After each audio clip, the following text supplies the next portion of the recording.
Nga Executive Director from Talisay. Mali ako ang blockbuster story sa ako ang mama. Mama, operahan na gina siya due to kanang uterine prolapse. Kung sa Bisaya pa na siya, mura na siya ubuwa nga mugawas na siya sa ato ang kanang kinatawag jud siya.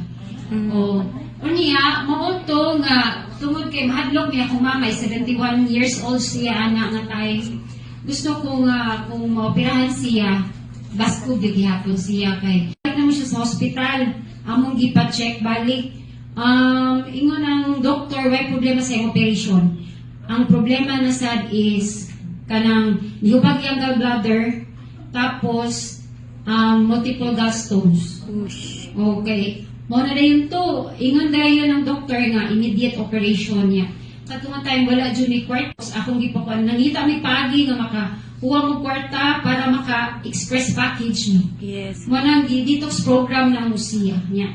Karon, thanks God, okay na gina ko ang mama. Yes. Grabe na address sa iya ha. Kay before sad, grabe ang arthritis sa tiil. O sa iyang tuhod, both tuhod. Iyan na ng pustulog panapton, kay di na gina siya mapiko tungod sa arthritis.